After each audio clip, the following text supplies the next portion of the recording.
नमस्कार, मैं हूं इंद्रपाल चतुर्वेदी और आप देख रहे हैं मेट्रो मुंबई।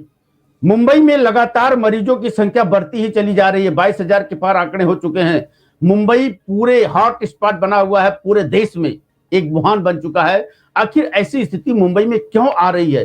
क्यों मरीजों की संख्या पर, कोरोना पर नियंत्रण नहीं हो पा रहा है? हमारे साथ इस पे पूरी बातचीत करने के लिए भाजपा नेता जयप्रकाश ठाकुर जी जुड़े हुए हैं और हम उनसे ये जाने भी, पिछले दिनों इन्होंने कुछ लोगों प्रशासनिक तौर पर जाकर के पत्र भी दिया था जिसमें लिखा था कि सरकार जो इस पे नियंत्रण करने में फेल हो रही है उस पर ज्यादा ध्यान देना चाहिए। बीएमसी के अधिकारियों का भी ध्यान उन्होंने पत्र के माध्यम से खिंचाव किया था और आज ही इनका एक वीडियो आया था मेरे पास व्हाट्सएप पे, जिसमें ये था कि कुछ अखबारों में, समाचार पत्रों में आया था कि करीब 100 से ज्यादा कोरोना जो पॉजिटिव मरीज हैं वो कहीं न कहीं गुम हो गए हैं। ये एक संक्रमण के लिए बहुत ज्यादा खतरनाक हो सकता है। उसके लिए इन्होंने सचेत करने के लिए, बीएमसी का ध्यान आकर्षित करने के लिए वीडियो व्हाट्सएप पे डाला है और उसके लिए मुझे लग रहा है कि अधिकारी इस पर ध्यान देंगे। जयप्रकाश ठाकुर जी, बहुत बहुत धन्यवाद हमारे साथ जुड़ने के लिए। आपको, आपका स्वागत है मेट्रो मुंबई में। सबसे पहले हम आपसे जानना चाहेंगे साहब कि एक बात बताइए कि मुंबई में कोरोना की मरीजों की संख्या सबसे ज्यादा तेज रफ्तार से बढ़ रही है और रुकने का नाम ले रही है।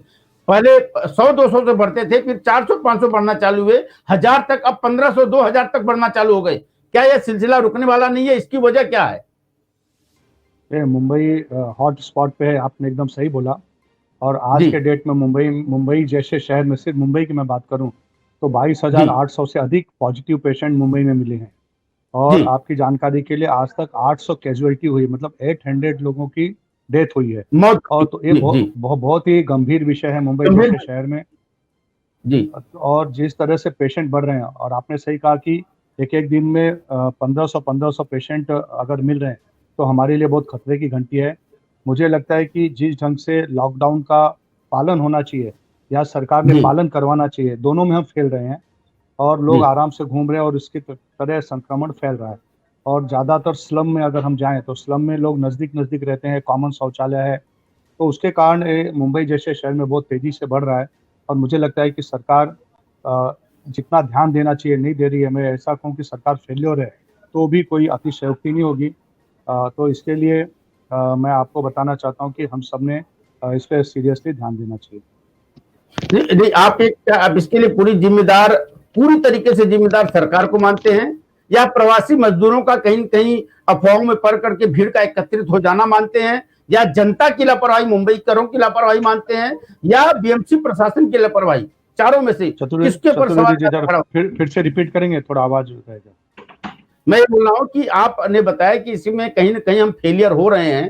फेल की वजह होने का जो कारण है उसमें पूरी तरीके से सरकार को, राज्य सरकार को आप इसके ऊपर पूरा दोष देना चाहेंगे, या बीएमसी के प्रशासनिक अधिकारियों को दोष देना चाहेंगे, या कहीं कहीं प्रवासी मजदूर जो किसी न किसी अफवाहों के चलते कहीं कहीं एकत्रित हो गए? पिछले दिनों बांद्रा में, अभी कल बांद्रा में हुए, फिर कहीं कुर्ला में हुए, उधर मुलुंड में हुए, दहिसर पे हुए, अभी कुछ देर पहले अभी साकीनाका पुलिस स्टेशन के सामने 200 लोगों की भीड़ जुट गई। ये एक अफवाह जो कहीं कहीं लोगों चलते इसके आ जाते हैं। और तीसरा, क्या जनता मुंबईकरों की लापरवाही, या इसमें चारों में से किसके ऊपर ज्यादा आप ध्यान केंद्रित करेंगे? नहीं, इसमें प्रवासी मजदूरों की कोई गलती नहीं है। वो तो बेचारा प्रवासी मजदूर अपने गांव जाना चाहता है, अपने घर जाना चाहता है। क्योंकि सभी सरकारों को केंद्र सरकार ने कहा था कि आपने प्रवासी जो लोग हैं या मजदूर जो हैं, माइग्रेंट लेबर जिनको हम कहते हैं, उनको वहीं रहने और भोजन की व्यवस्था वहाँ की लोकल सरकार ने कर दी है। लेकिन अगर किसी भी मजदूर से आप पूछेंगे तो ये बोलेगा कि हमको ना खाने को मिल रहा है ना रहने को मिल रहा है। तो ये तो सरकार का सीधा सीधा फेल्योर है। इसमें अप्रवासी मजदूर या माइग्रेंट लेबर का कोई रोल नहीं है। वो तो बेचारे अपने गाँव जाना चाहते हैं। दूसरा, देखिए, जैसे आप जयप्रकाश जी, देखिए, आप जैसे नेता, आप जैसे लोग, समाज सेवी लोग और एनजीओ चलाने वाले लोग, बहुत लोग ऐसे मुंबई में हैं जो मजदूरों की सहायता के लिए आगे आए हैं। हजारों तादाद में खाना बना के खिला रहे हैं लोगों को, पैकेट दे रहे हैं लोगों तक, पहुंचा रहे हैं लोगों तक। फिर भी ऐसे में हम कैसे मान लें कि खाली है तो यही होगा कि खाली हम खाना उनको भूखे पेट है इसलिए पलायन करने के लिए वो आगे निकल जा रहे हैं, बाहर निकल जा रहे हैं? क्या ये सही है, या वो खाली मौत का डर है, महामारी का डर है? नहीं, एक तो माइग्रेंट लेबर डरा हुआ है, क्योंकि जिस ढंग से मुंबई हॉट स्पॉट बनता जा रहा है तो माइग्रेंट लेबर अपने गांव जाना चाहता है। और सिर्फ ये मुंबई में नहीं हो रहा है, दिल्ली में हो रहा है, सब जगह हो रहा है। जो माइग्रेंट लेबर हर अपने गांव जाना चाहता है, जैसे मैं बोला दिल्ली की हालत है, दिल्ली से भी हजारों लाखों लोग निकल के जाना चाहते हैं। तो एक विषय माइग्रेंट लेबर फैला रहे हैं, तो मुझे लगता है कि माइग्रेंट लेबर इतनी तेजी से नहीं फैला रहे, लेकिन उनको जो अफवाहें मिल रही है, न्यूज मिलता है कि ट्रेन चलेगी तो बेचारे भागे भागे जाते हैं वहां पे। ये सरकार इसके ऊपर जो कंट्रोल करनी चाहिए। अभी आप मतलब बताइए, चौथा लॉकडाउन है चतुर्वेदी जी, 55 दिन से आदमी घर में है। जो छोटा आदमी, गरीब आदमी, ना नौकरी कर पा रहा है, ना बिजनेस पे जा रहा है, ना अपने धंधा कर पा रहा है, ना केला बेच पा रहा है, ना फ्रूट बेच पा रहा है। तो मतलब जो छोटे आदमी है, रूम में, और आज गर्मियों में उसको बाहर निकलना पड़ता है। तो जिस ढंग से ये फैल रहा है, अब मैंने बताया ना कि मुंबई जैसे शहर में अगर 22,800 से अधिक पेशेंट है, और आज 400 से अधिक पेशेंटों की अगर डेथ हुई है, तो ये तो बहुत ही गंभीर विषय है। सरकार का फेल्योर है। आज महाराष्ट्र में ऐसा कहूंगा कि महाराष्ट्र 1 नंबर पे चल रहा है। तो महाराष्ट्र क्यों 1 नंबर पर है? केरला ने कैसे कंट्रोल किया? केरला और महाराष्ट्र की संख्या जब एक जैसी, महाराष्ट्र के हैं, हाँ बराबर 35% अगर महाराष्ट्र से पेशेंट हैं, पूरे देश के 35%, तो एक गंभीर विषय है। तो सरकार ने इसके ऊपर सीरियसली ध्यान देना चाहिए। और जिस ढंग से कोरोना का फैलाव हो रहा है, तो लॉकडाउन का कोई महत्व ही नहीं रह गया। आप देखिए तो रास्ते पे गाड़ियों की भीड़ है, आप कई एरिया में जाइए तो लोगों की शाम को मार्केट में भीड़ है। तो सरकार का कंट्रोल नहीं है, ऐसा मेरा मानना है इसमें। साहब एक बात अभी आपने बताया, स्लम एरिया का मुद्दा उठाया, बहुत बढ़िया विषय, क्योंकि कॉमन लैट्रिन बाथरूम होते हैं वहां पर, कई घर के लोग एक ही जगह शौचालय करने जाते हैं, जहां संक्रमण का एक अड्डा बन सकता है, एक हॉट स्पॉट बन सकता हो। लेकिन एक इसके पीछे अगर हम जान जाए तो 20 साल पहले जब आप लोगों की सरकार आई थी, शिवसेना भाजपा की, तो स्लम एरिया को डेवलप करने के लिए SRA का प्रोजेक्ट चालू हुआ था। और 20 साल से लेकर के अब तक इसमें कई सरकारें आई, कई सरकारें गई, उसमें आपकी भी आई थी, कांग्रेस की भी आई थी, और सबकी आई थी। लेकिन SRA को अगर मजबूती से हम लोगों ने पालन किया होता तो आज का तस्वीर कुछ और होता। जयप्रकाश जी, उस पर क्यों नहीं इतना अमल किया गया? मैं आपकी बात से सहमत हूं कि SRA की जो स्कीम हमारी सरकार रही हो और अब जो सरकार आई, हमारी सरकार में थोड़ा उसको बूस्टिंग मिला था। हमने FSI बढ़ाई थी, लोगों को काम भी मिला था, और कई लोग SRA बिल्डिंगों में गए पिछले 5 सालों में।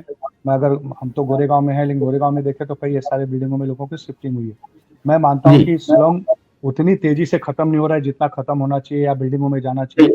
तो ये स्वाभाविक है कि कॉमन शौचालय, जहाँ लोग बहुत घनी बस्ती है, जिसको हाई डेंसिटी हम कहते हैं, उसके कारण इसका फैलाव स्लम में ज्यादा है, बिल्डिंगों में कम है। मैंने एक और जो एक बात आपने कही बोलते समय, चौथा प्रश्न पूछा था कि आज अगर आप कल की मिरर की न्यूज देखें तो मुंबई जैसे शहर में 100 से अधिक ऐसे पेशेंट हैं जिनका टेस्टिंग पॉजिटिव निकला, लेकिन वो ट्रेसेबल नहीं है, मतलब मिसिंग है। जी जी जी, क्या बोले?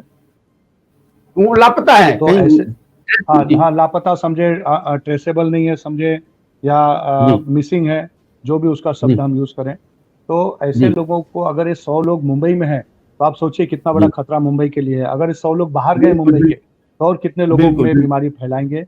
तो जब मैंने सरकार से यही कहा है कि अगर जहाँ पे आप टेस्टिंग करते हैं तो उसका पूरा डेटा क्यों नहीं रखते हैं? अगर मैं टेस्टिंग कराने के लिए जाता हूँ तो मेरा मोबाइल नंबर मैं देता हूँ, मेरा एड्रेस देता हूँ, तो मेरा मोबाइल क्यों नहीं चेक किया जाता है क्रॉस? अगर मैं पासपोर्ट लेने जाता हूँ तो आप मेरा घर चेक करते हो, पड़ोसी का नंबर लेते हो, बगल वाले का नंबर लेते हो, मेरा नंबर क्यों नहीं? आप तुरंत, मैंने नंबर दिया तो मेरे नंबर पे डायल करके चेक करिए कि मेरा गलत नंबर तो नहीं है, मेरा एड्रेस कंफर्म कीजिए, मेरे परिवार वालों का नंबर लीजिए। इस तरह से मतलब मैंने कहा कि कितनी हलगर्जीपना जिसको हम कहते हैं, या लापरवाही, नेग्लिजेंसी हम कह सकते हैं, हाँ लापरवाही जिसको हम कहें, तो ये सरकार की लापरवाही ना, और इसमें मुंबई महानगर पालिका हो या जो भी हो, सभी की लापरवाही है इसमें।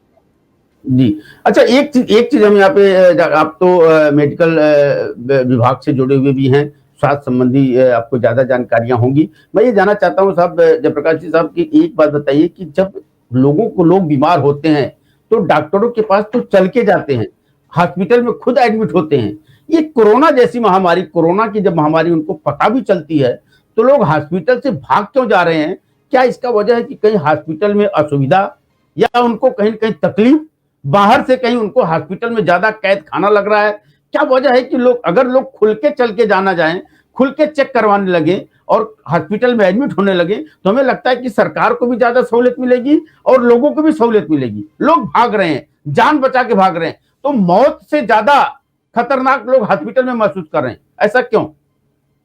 चतुर्वेदी जी, आपका बोलना सही है कि जिस तरह से जहाँ क्वारंटाइन कर रहे हैं, जहाँ पे मेडिकल ट्रीटमेंट दे रहे हैं, तो कुछ वीडियो ऐसे वायरल होते हैं कि यहाँ सुविधा नहीं है। नहीं, अभी जैसे सायन हॉस्पिटल का दिखाया गया कि डेड बॉडी रखी है कोरोना की, जो कोविड-19 का, उसके बगल में इलाज चल रहा है।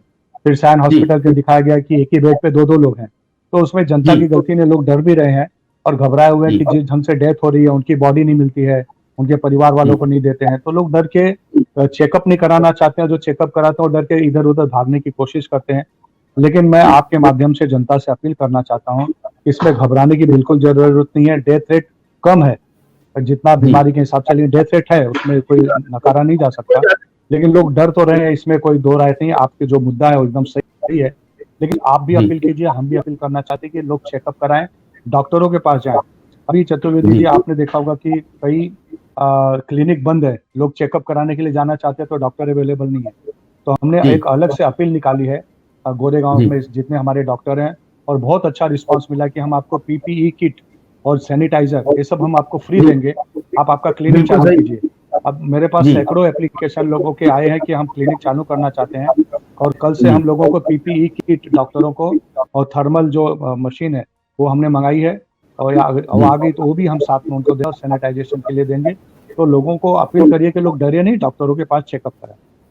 हाँ, बस में जो जो छोटे क्लिनिक हैं वो भी खुलें ताकि छोटी बीमारियां कहीं पे हो तो वहां पे ठीक हो, वहां से लोग छट छट करके लोग मेडिकल बीएमसी हॉस्पिटल तक जाएं, सरकारी अस्पताल तक जाएं और कोरोना का पॉजिटिव टेस्ट करवाने के लिए डरे नहीं बल्कि उसका साथ दें। सहयोग होगा तो हम इससे लड़ करके जीत सकते हैं कोरोना से।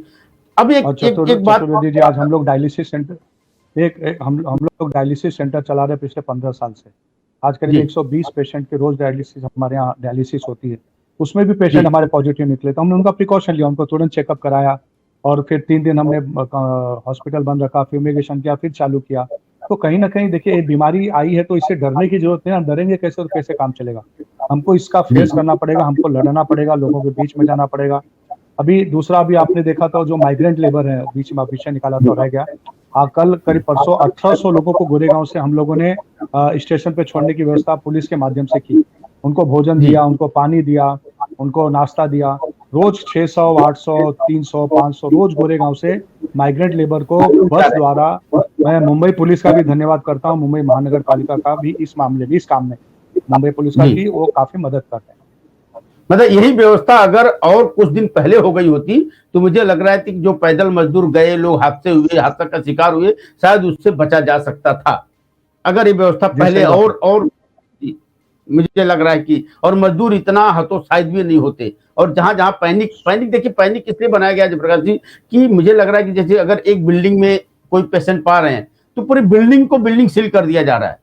कहीं एक कॉलोनी में पाए हुँ। जा रहे तो कॉलोनी में बोर्ड लगा करके क्वारंटाइन करवा दिया जा रहा है। पहले तो बसें पूरे एरिया को क्वारंटाइन में भेज दिया जाता था। ये कहीं ना कहीं पैनिक बनाने का भी कारण हो सकता है। धीरे धीरे हमको इस महामारी के बारे में जानकारी मिलती जा रही है कि अब ये ज्यादा लोगों को क्वारंटाइन करने की जरूरत नहीं है। अभी जैसा उद्धव साहब ने पिछले दिनों एक सूचना दिया कि जिस फ्लैट में मिलते हैं पेशेंट, सिर्फ उसी फ्लोर को, उसी फ्लैट को सील किया जाएगा, क्वारंटाइन किया जाएगा, पूरी बिल्डिंग को नहीं। पहले जैसी व्यवस्था थी वो भी एक कहीं न कहीं हमारे लोगों में पैनिक की एक आशंका पैदा करने की वजह हो सकती है। क्या कहते हैं अब इसके बारे में?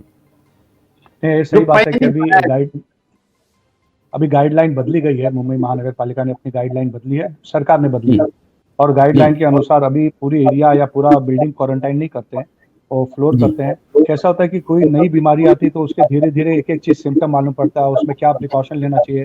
शुरू में लोग जी घबराए हुए थे, नई बीमारी थी, लोगों को पता नहीं था, ना सरकार जी को जी पता था, ना मुंबई महानगर पालिका को। फिर धीरे-धीरे जी उन्होंने भी क्वारंटाइन का भी टाइम भी कम किया, अभी 14 दिन के बदले 7 दिन करने लगे हैं। पूरी बिल्डिंग ना करते हुए या पूरी बस्ती ना करते, उसको उसी एरिया को करते हैं। तो कुछ चीज़ सीखने को मिलती है, उससे आदमी का गाइडलाइन बदलता है, तो सरकार ने अपनी गाइडलाइन बदली है थोड़ी-सी, तो स्वाभाविक है, वो तो देख कर, सीख कर मालूम पड़ता है।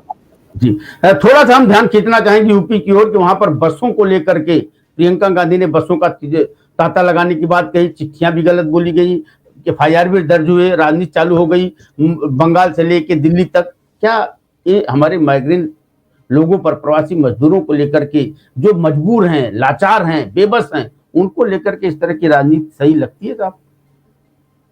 चाहे नहीं, कोई भी मुझे पार्टी लगता है हो। कि नहीं, नहीं, मैं कोई पॉलिटिकल पार्टी की बातें नहीं कर रहे हैं। मैं मानता हूँ कि जो माइग्रेंट लेबर है, वो अपने जी हिंदुस्तान के हैं, कोई बाहर से नहीं आ रहे हैं, उनको भी अपने गाँव में जाने का अधिकार है।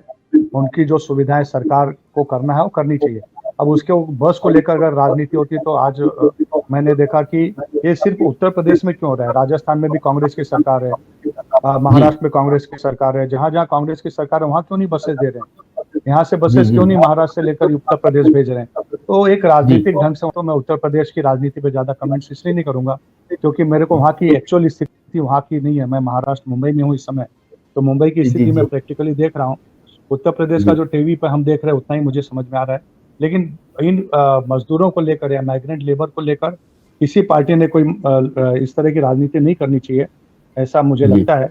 और हम सब मिलकर इन मजदूरों को मदद करें, खाने की मदद करें, जाने की मदद करें, उनको घर पहुंचाने की मदद करें, मेडिसिन में मदद करें, हर चीज में मदद करें, ऐसा मुझे लगता है।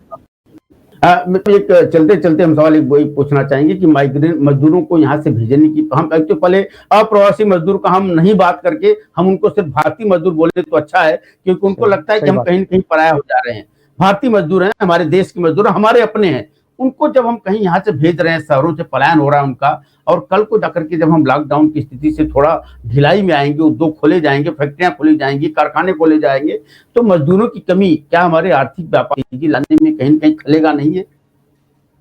निश्चित तौर पे मजदूरों की कमी खलेगी। इसके लिए मैं माइग्रेंट लेबर जो जा रहे हैं उनसे भी ये कहना चाहता हूँ कि आप जहाँ पर है वहीं पर रहें। देखिए कंपनी खुल रही है, अपने काम पे लगिए।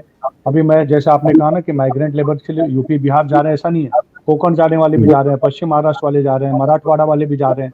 आज 3 दिन पहले गोवा की लाइन पूरी ट्रैफिक जाम थी, तो लोग अपने गाँव जाना चाहते हैं, सिंधुदुर्ग, रत्नागिरी, रायगढ़, पश्चिम महाराष्ट्र, मराठवाड़ा, विदर्भ, लोग जाना चाहते हैं अपने अपने गाँव। तो और दूसरा, चतुर्वेदी जी, ये जो अप्रैल मई का महीना रहता है ना, वैसे भी लोग गांव जाते हैं, आपको पता है। उत्तर प्रदेश की ट्रेन हो, बिहार की हो, कलकत्ता की ट्रेनें फुल जाती है। तो हम इसको दो अर्थों में लेके, एक तो माइग्रेंट लेबर जाना चाहता है, दूसरे छुट्टियों में परिवार भी जाना चाहता है। तो इसको बहुत न समझकर माइग्रेंट लेबर जो गए हैं वो अपने टाइम पे अपने घर जाकर जो भी सुविधा देकर फिर मुंबई आए, महाराष्ट्र में आए और अपने काम में लगे, ऐसा मैं उन सबको अपील करता हूँ।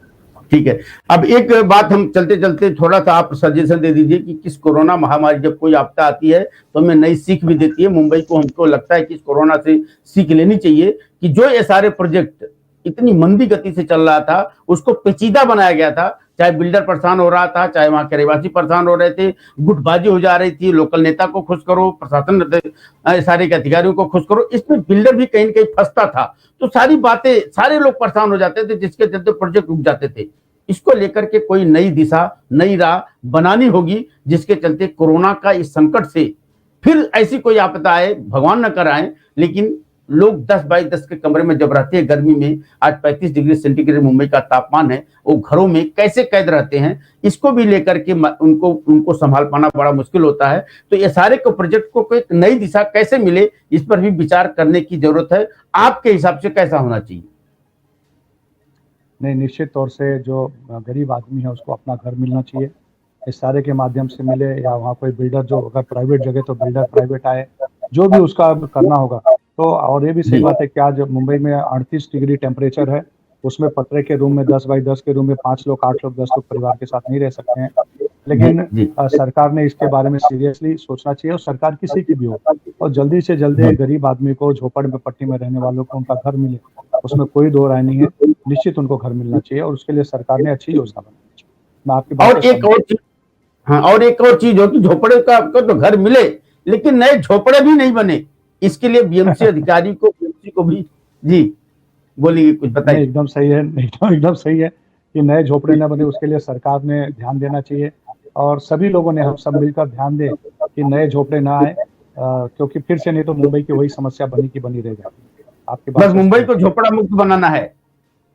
जी सही बात है। और बहुत बहुत धन्यवाद जयप्रकाश ठाकुर जी आपका, कि आपने मेरे लिए मेट्रो मुंबई को समय दिया, मेट्रो के दर्शकों को समय दिया। और बस ऐसे ही जयप्रकाश जी हमारे साथ जुड़े हुए थे और बात कर रहे थे कि कैसे कोरोना की महामारी जिस तरीके से मुंबई में फैल रही है, उस पर अगर अंकुश बनाना हो तो कहाँ कहाँ किस जगह पर हमें ध्यान देने की जरूरत है। सरकार को भी अपने तरीके से ध्यान देने की जरूरत है, प्रशासनिक अधिकारी को भी ध्यान देने की जरूरत है, और यहाँ पर जनता को भी उनका सहयोग और ध्यान देने की जरूरत है। तभी हम इस महामारी पर सफलता, विजय हासिल कर सकते हैं। सबको सचेत होना होगा और सबको सहयोग देना होगा, चाहे वो किसी भी तरीके से, किसी भी आधार से, किसी भी समुदाय, विभाग और किसी भी क्षेत्र से जुड़ा हुआ क्यों न हो, सबका साथ मिलेगा तो ही कोरोना हारेगा। बस एक छोटा सा विराम, जल्दी वापस लौटेंगे। देखते रहिए मेट्रो मुंबई।